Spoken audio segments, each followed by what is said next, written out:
दुपारी आपण एक व्हिडिओ पोस्ट केला होता की आज 14 ऑक्टोबर 2025 ला पुन्हा एकदा श्रम मंत्रालयातील मंत्र्यांच्या उपस्थितीमध्ये मीटिंग होणार आहे। जसे की पहिल्यांदा बेंगळुरूला मीटिंग होती 10 आणि 11 तारखेला, ती पोस्टपोन करण्यात आली अचानक आणि ती मीटिंग नवी दिल्लीला 13 ऑक्टोबरला ठेवण्यात आली होती। परंतु त्यातही काही निर्णय झालेले नाहीत। जे दिले ते आश्वासन तोंडी दिले आणि हे आश्वासन आहेत ते तोंडी आम्हाला नको, आम्हाला लिखित स्वरूपात पाहिजे असं सांगितल्यावरती आज एकदा मीटिंग ठेवली होती। श्रम मंत्र्यांनी कालच सांगितलं होतं की या उद्या सुद्धा तुमची मीटिंग होणार आहे। सो काल सांगितल्याप्रमाणे आज ठीक 2:30 वाजता माननीय श्रम मंत्री मांडवीयजी आणि कॅबिनेट सेक्रेटरी सोमनाथजी यांच्या उपस्थितीमध्ये आजची मीटिंग पार पडलेली आहे। आजच्या मीटिंगला EPS 95 पेन्शनधारक मधील 5 प्रतिनिधी म्हणून तेथे उपस्थित होते आणि काल सांगितल्याप्रमाणे काल त्यांनी आश्वासन दिलं होतं की तुमचे मुद्दे आम्ही लेखी स्वरूपात देऊ। जेव्हा आपल्या पेन्शनधारकांच्या प्रतिनिधींनी त्यांना मागणी केली तेव्हा त्यांनी असं उत्तर दिलं होतं आणि त्यांनी ते आज पूर्ण केलेलं आहे। तर त्यामध्ये 3 ते 4 निर्णय घेण्यात आलेले आहेत। ते निर्णय कोणते असणार आहेत की काय लेखी स्वरूपात तुम्हाला दिलं आहे हेच आपण आजच्या व्हिडिओमधून डिटेलमध्ये पाहणार आहोत। त्यामुळे व्हिडिओ स्किप न करता शेवटपर्यंत पहा। चॅनलवर पहिल्यांदा आला असेल तर अशाच महत्त्वपूर्ण अपडेटसाठी चॅनल सबस्क्राइब करा, शेजारील बेल आयकॉन सुद्धा ऑन करून ठेवा म्हणजे असेच महत्त्वपूर्ण अपडेट तुमच्यापर्यंत रेग्युलर पोहोचत राहतील। तर नमस्कार, मी पूनम आणि तुम्ही पाहत आहात पुन्हा एक नवीन अपडेट। सर्वात महत्त्वाचे आज 3 निर्णय घेण्यात आलेले आहेत, ते मी लिहून काढलेले आहेत, तुम्हाला डिटेलमध्ये सांगते।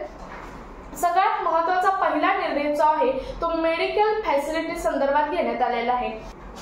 तर मेडिकल फॅसिलिटी बद्दल त्यांनी आम्हाला असं सांगितलं की आम्ही तुम्हाला आयुष्यमान भारत मध्ये सामील करणार आहोत।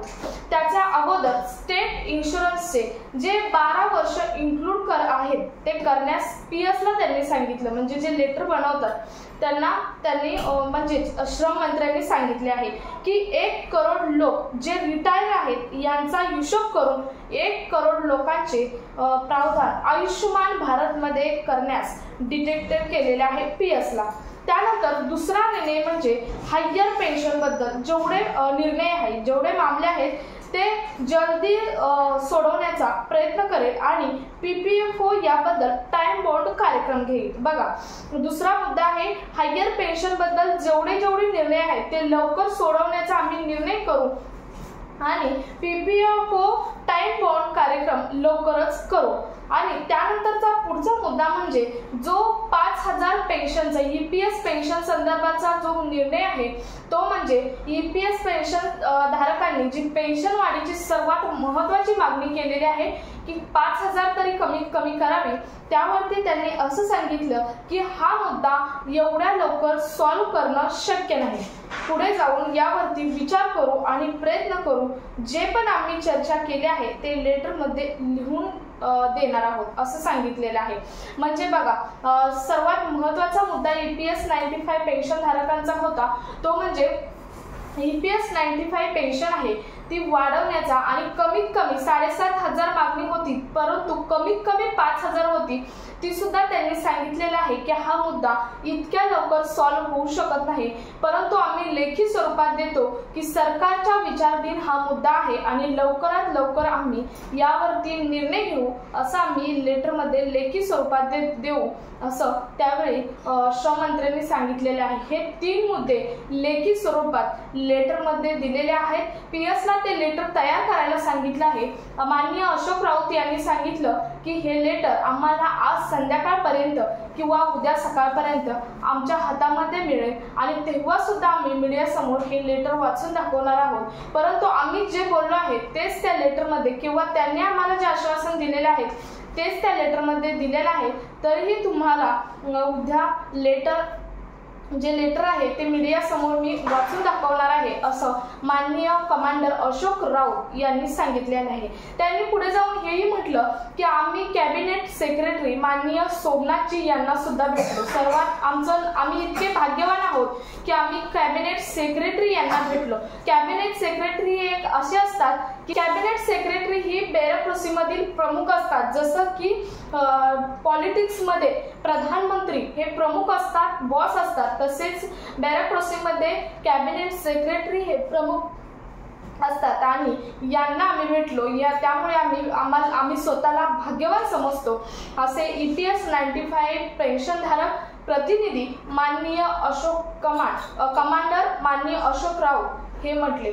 त्यानंतर त्यांनी हेही सांगितलं की आम्ही त्यांच्यापुढे हाही मुद्दा मांडला की प्रधानमंत्री मानधन योजना जी आहे ती प्रधानमंत्री मानधन योजनेला तुम्ही जर 100% देत आहात, हे आम्ही यांच्यापुढे सांगितलं आहे की कॅबिनेट सेक्रेटरी जे आहेत त्यांच्यापुढे आम्ही सांगितलेलं आहे की तुम्ही जर प्रधानमंत्री मानधन योजनेला 100% देत आहात तर तुम्ही आम्हाला 5, 6, 7% जरी वाढवून दिलं तरी आमची पेन्शन 4 ते 5 हजारापर्यंत जाऊ शकते आणि तुम्ही आम्हाला एवढं वाढवून दिलं तर त्यात सरकारचं काहीच कमी होणार नाही। शिवाय EPOचा ग्राफ सुद्धा उंचावला जाणार आहे, असं माननीय अशोक राऊत यांनी